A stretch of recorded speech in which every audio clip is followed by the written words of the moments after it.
जय श्री हनुमान। आइए आप सभी के बीच में एक बहुत ही प्यारा भजन भगवान श्री राम के विवाह के उपलक्ष्य में आज कोशिश कर रहा हूँ कि आप सभी के बीच तक अपनी बात पहुँचा सकूँ।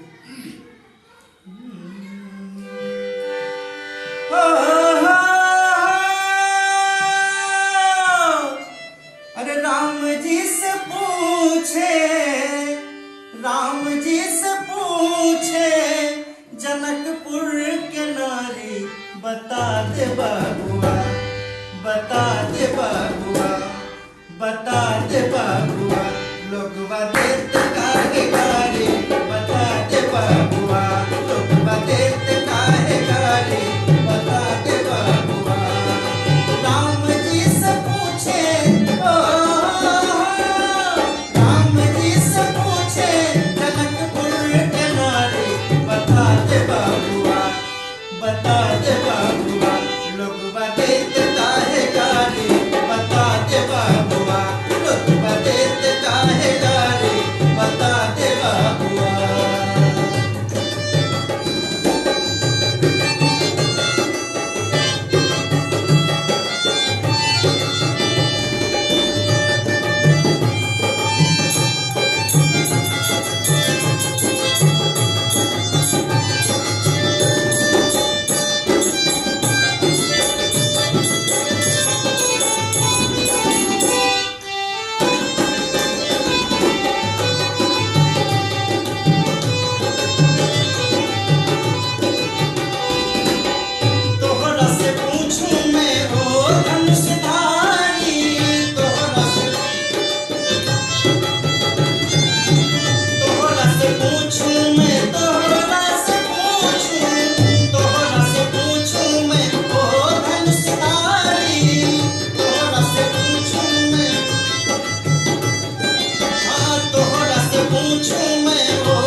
बता दे बाबुआ, लोगवा देत काहे गारी, बता दे बाबुआ, लोगवा देत काहे गारी, बता दे बाबुआ।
बता दे बाबुआ, लोगवा देत काहे गारी, बता दे बाबुआ, लोगवा देत काहे गारी, बता दे बाबुआ।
श्री राम दोस्तों, आप सभी सुन करके और बताइएगा कैसा लगा ये भजन, कमेंट्स बॉक्स में ज़रूर बताइएगा। जय श्री राम, जय श्री राम, जय श्री राम।